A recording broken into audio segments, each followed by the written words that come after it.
Bismillahirrahmanirrahim. Assalamualaikum warahmatullahi wabarakatuh. Alhamdulillahirabbil alamin. Wa bihi nasta'in ala umurid dunya waddin wa ala alihi wa sahbihi ajmain. Allahumma shalli ala sayyidina Muhammad wa ala ali sayyidina Muhammad. Apa.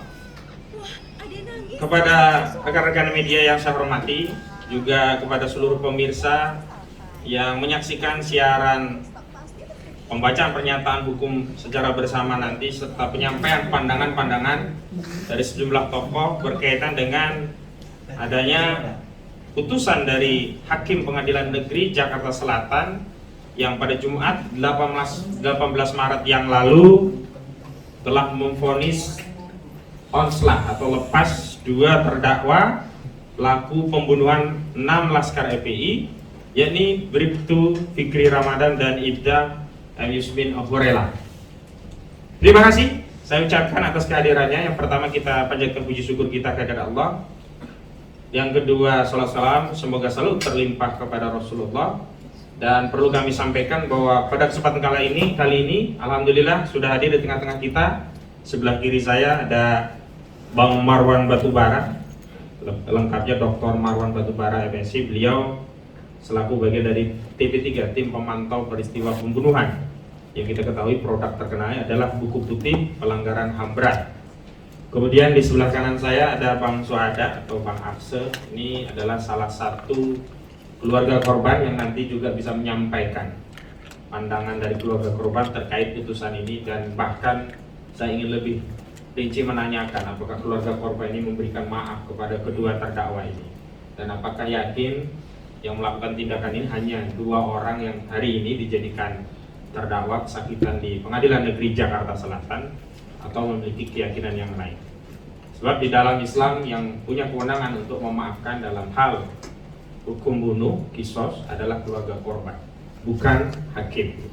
Selanjutnya di sebelah kanan saya ada Kiai Haji Iqdat Ali Aska LC. Beliau nanti juga perlu kita minta pandangannya tentang bagaimana kita harus berbuat adil dan larangan berbuat zalim, serta nasihat terkhusus bagi para hakim yang menangani perkara kaum muslimin, yang memberikan legitimasi kepada pembantaian terhadap umat Islam, yang memberikan pembenaran terhadap pembunuhan 6 laskar FPI, yang memberikan permaafan terhadap pembunuhan 6 anak bangsa, yang sampai hari ini kita tidak ketahui salahnya apa, dosanya apa.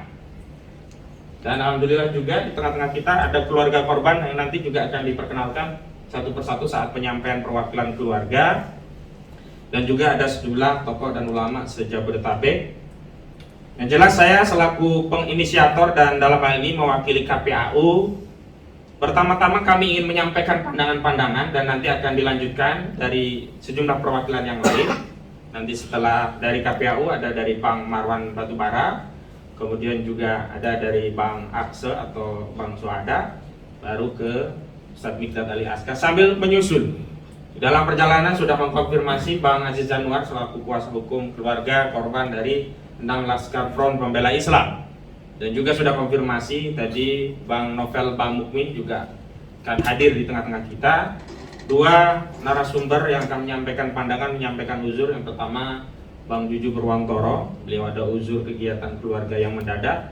Dan yang kedua Bang Chandra Purnairawan dari LBH Pelita Umat, yang ternyata safar beliau baru hari ini sampai karena sebelumnya dijadwalkan sudah datang lebih awal, tapi qadarullah baru sampai sehingga mohon izin untuk tidak bisa ikut acara pada kesempatan pada malam hari ini.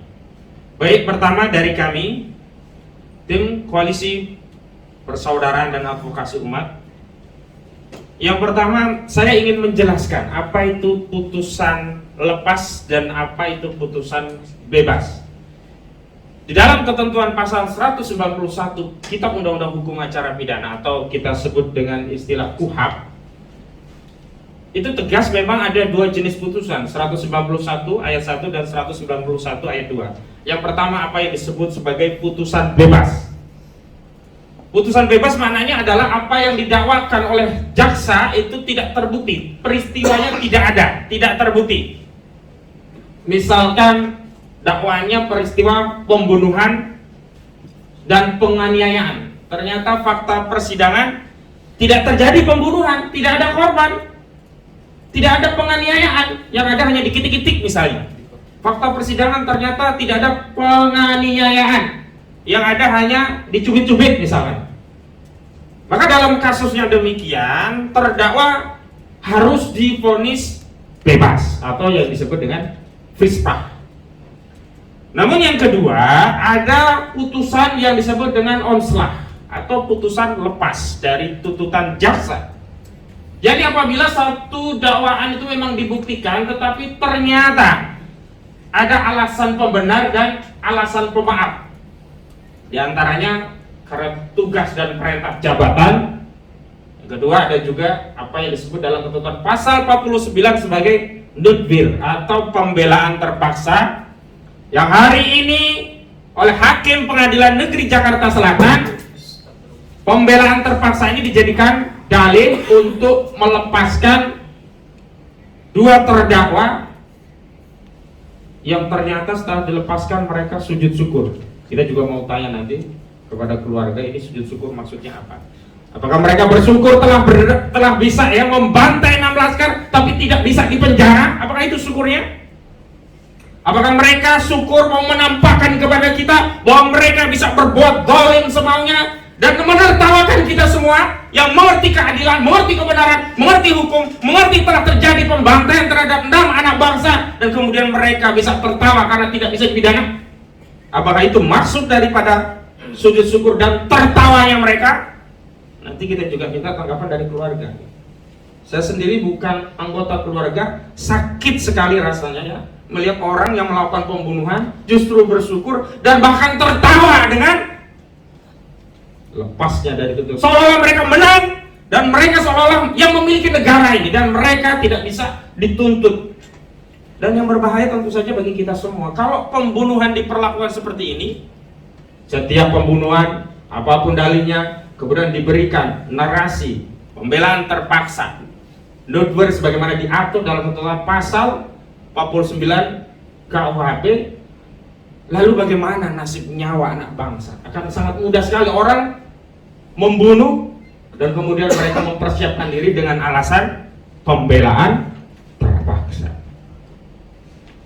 Baik, saya ingin kritisi majelis hakim yang memberikan pertimbangan bahwa peristiwa pembunuhan itu benar-benar telah terjadi dan benar-benar dilakukan oleh dua terdakwa. Walaupun kami sendiri, saya ingatkan kembali sejak awal, KPAU sebenarnya tidak memberikan atensi terhadap peradilan karena kami melihat sidang pengadilan di Pengadilan Negeri Jakarta Selatan itu layaknya sidang dagelan.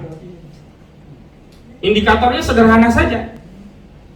Yang pertama, mustahil suatu peristiwa yang terjadi atas perintah atasan diawali dengan tindakan surveillance dan itu juga ada surat tugas dan diakui dari anggota dari kepolisian Polda Metro Jaya, tapi begitu terjadi proses penyidikan ternyata yang dijadikan pesakitan hanya 3 orang dan satunya pun dinarasikan telah meninggal kecelakaan. Padahal di dalam KUHP ada ketentuan pasal 55 ayat 1 ke 1 KUHP, yakni apa yang disebut dengan tidak pidana perbantuan, baik dengan turut serta atau melakukan bantuan terhadap terjadinya satu tindak pidana. Semestinya paling tidak orang yang memberikan perintah, orang yang terlibat dalam peristiwa ini harusnya juga ikut ditindak. Maka sejak awal ketika kasus ini hanya diindividualisasi kepada 2 orang, yakni kepada Bribtu Fikri Ramadan dan Ibda Yusmin Okhorela, kami sejak awal telah menduga ini sidang memang sidang dagelan. Dan kami pada sekira 19 September tahun yang lalu itu sudah memberikan mosi tidak percaya terhadap peradilan KM 50. Indikatornya yang pertama, hanya 2 orang, 2 biji orang saja yang dijadikan terdakwa, padahal mana mungkin suatu peristiwa yang ada perintah, ada surat, ada tindakan yang bahkan oleh Komnas HAM sendiri disebutkan ada otoritas lain yang terlibat tapi sampai hari ini tidak diungkap di pengadilan, ternyata tidak dihadirkan dalam proses persidangan. Saksi pun tidak, apalagi dijadikan terdakwa. Yang kedua, kita juga melihat sidang ini sidang dagelan. Kenapa? Karena sejak awal ditetapkan tersangka, bahkan sampai menjadi terdakwa di Pengadilan Negeri Jakarta Selatan, Saudara Bribtu Fikri Ramadan dan Saudara Ibda M. Yusino Horela tidak pernah ditahan dan dari institusinya tidak pernah dipecat. Luar biasa. Ada kasus polisi memperkosa seorang gadis, diproses dan dipecat. Itu baru memperkosa. Ada banyak kasus pelanggaran disiplin polisi, kemudian diambil tindakan. Setidaknya kalaupun tidak dipecat, lakukan tindakan demosi, turun pangkat atau dia ditugas-tugaskan atau apapun.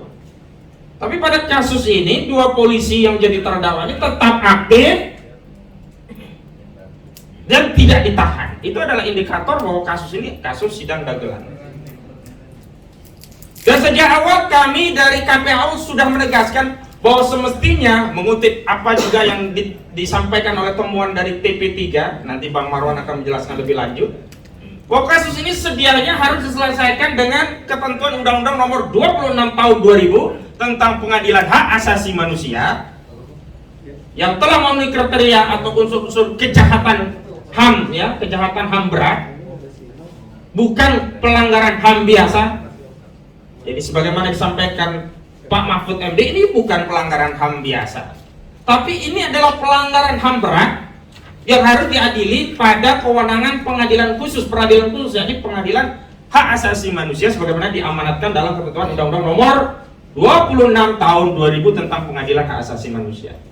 Tapi nyatanya kasus ini hanya diadili dengan kasus pasal pidana 338 ayat 1 dan kedua, 338 dengan ketentuan 55 ayat 1 ke 2 KUHP, hanya pembunuhan dan dengan penganiayaan, bukan kejahatan HAM yang ancamannya juga cuma 15 tahun. Dan sampai akhirnya jaksa penuntut umum mengajukan tuntutan kepada kedua terdakwa dengan hanya tuntutan 6 tahun penjara. Makin jelas ini sidang dagelan. Kenapa demikian? Karena bagaimana mungkin menghilangkan 6 nyawa, satu tindak pidana yang ancaman maksimumnya 15 tahun, yang meninggal 6 nyawa, bukan hanya 1 nyawa. Tetapi jaksa tidak menggunakan tuntutan yang maksimum. Misalkan dalam hal ini tuntutan maksimumnya 15 tahun penjara, hanya dikasih 6 tahun. Ini benar-benar dagelan. Maka setelah tuntutan itu muncul, kami dulu berpraduga, ini mah paling nanti akan divonis 4 tahun, karena jaksa itu dianggap ya berhasil melakukan proses persidangan kalau vonis dari hakim itu paling tidak 2/3 dari apa yang dituntut oleh jaksa. Maka dugaan kami waktu itu paling 4 tahun dan kasus ini akan dipetieskan, dianggap selesai, atau istilah kami waktu itu dinovel baswedankan. Kasus novel Baswedan lama dikritik masyarakat, lebih dari setahun tidak jalan-jalan, kemudian munculkan orangnya yang melakukan tindak pidana, divonis 2 tahun, dianggap selesai. Dan memang sampai hari ini tidak ada lagi yang menuntut keadilan bagi novel Baswedan. Dan itu yang kami duga desain dagelannya. Tapi apa yang terjadi? Inna lillahi wa inna ilaihi rajiun. Ternyata vonis dari hakim lebih brutal daripada apa yang kami sangkakan. Ternyata bukan vonis 4 tahun yang sebagaimana kami prediksi melihat presiden daripada satu tuntutan biasanya 2/3-nya yang divonis oleh majelis hakim, tapi ternyata divonis lepas, walau substansinya sama, lepas ataupun bebas, tidak masuk penjara.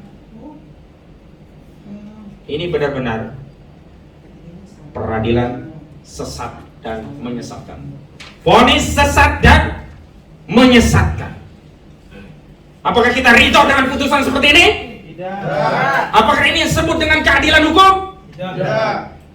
Apakah ini yang disebut dengan negara ya dibangun atas asas hukum dan keadilan harus dijunjung setinggi-tingginya? Saya bertanya kepada siapapun pemangku kebijakan di negeri ini, terutama kepada saudara Presiden Joko Widodo yang minta 3 periode, yang minta tunda pemilu. Apakah ini hukum yang akan Anda terapkan ketika Anda minta tunda atau minta 3 periode? Luar biasa.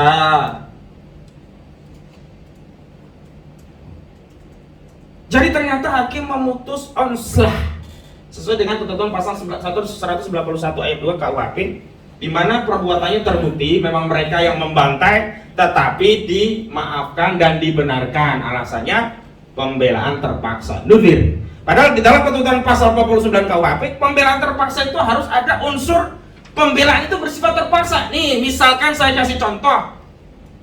Kita sedang perjalanan malam bawa motor, mau dibegal atau dirampok.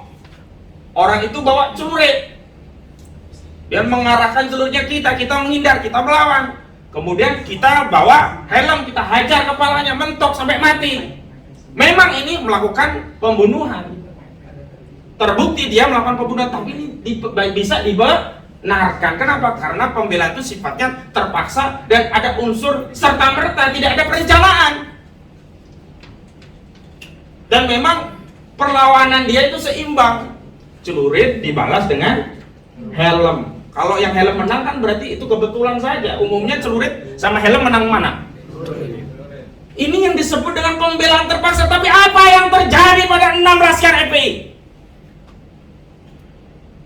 Oke lah kalau benar ya bukti-bukti yang dijejer, tapi nanti pasti dibantah oleh keluarga.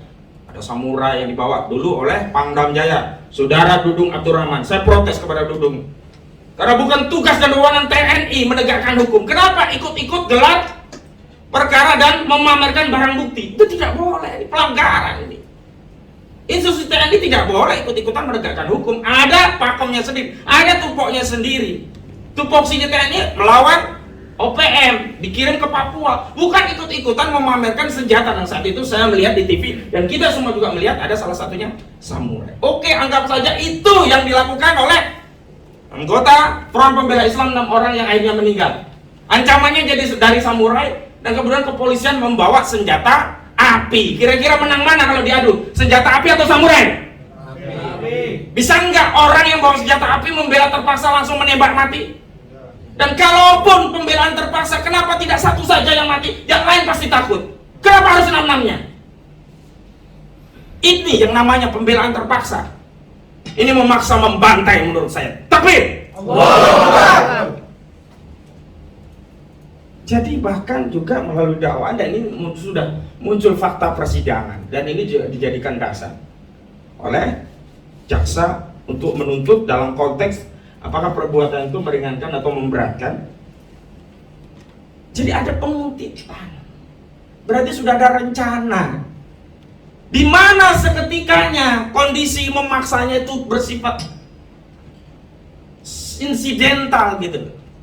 Dan saya mempertanyakan ulang, apa salah dari 6 laskar sehingga harus diuntit. Bahkan kalaupun itu menguntit Habib Rizik Syihab, apa kesalahan Habib Rizik Syihab saat itu ketika diuntit oleh mereka, polisi? Ini melanggar hukum nih polisi. Tapi tidak pernah ada tindakan terhadap aparat kepolisian yang jelas-jelas melanggar hukum. Kalau dia saksi, ya tugas polisi ketika menjadi saksi panggil. Kalau belum bisa dipanggil pertama kali, panggil ulang. Kalau panggilan kedua tidak bisa saksi, baru upaya paksa. Tidak ada satupun prosedur KUHP yang memberi wewenang kepada kepolisian untuk menguntit saksi, apalagi menguntit orang tanpa status. Apakah 6 laskar FPI ketika ya terjadi peristiwa KM50 punya status? Tidak ada. Bahkan saksi pun tidak. Jadi saya mau memberi nasihat kepada hakim-hakim, termasuk yang baru saja memvonis. Anda bisa saja mengatakan, biarlah saya vonis, lepas nanti toh akan dikoreksi oleh pengadilan tinggi. Tidak! Di akhirat nanti setiap tindakan akan dimintai pertanggungjawaban. Anda tidak bisa lempar tanggung jawab ini kepada majelis hakim di pengadilan tinggi. Anda yang bertanggung jawab, Anda yang jubek faksi tingkat pertama, mengadili perkara, tahu fakta hukumnya, tahu bukti-buktinya, tahu saksi-saksinya. Coba sekali-sekali Anda berempati.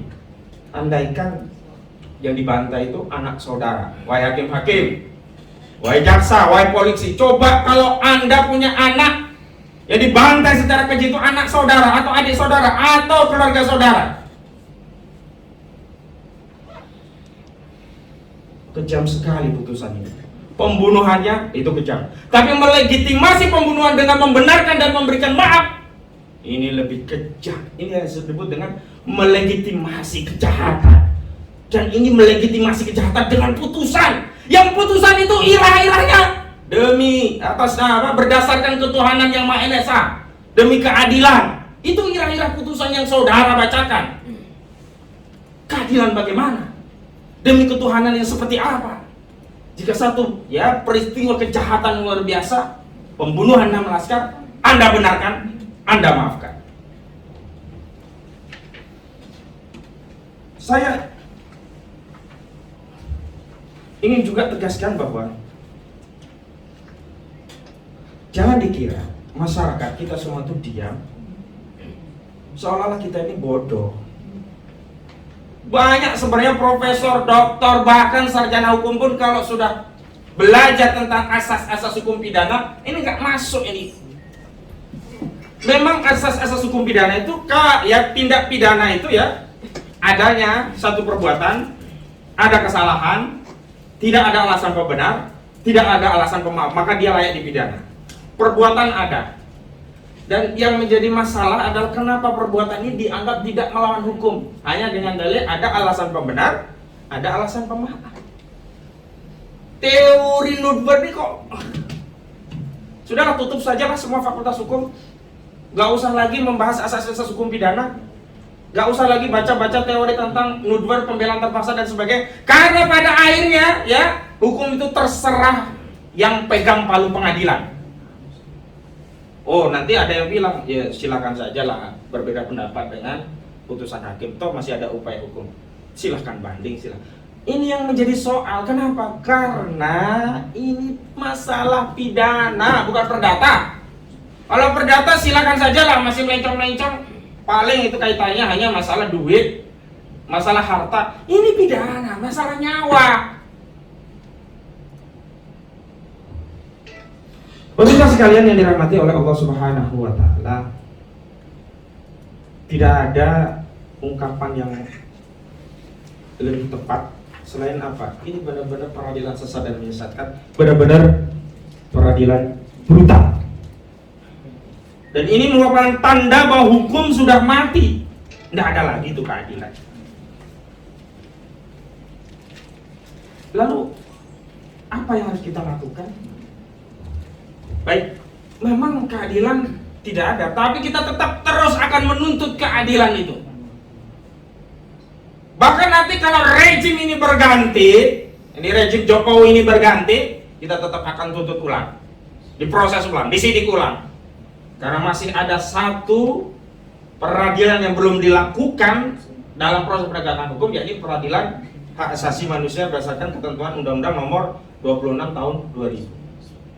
Bagaimana kalau rezim pengganti juga zalim? Kita tuntut terus sampai kapanpun. Bahkan kita akan menuntut kasus ini sampai di pengadilan akhirat. Takbir!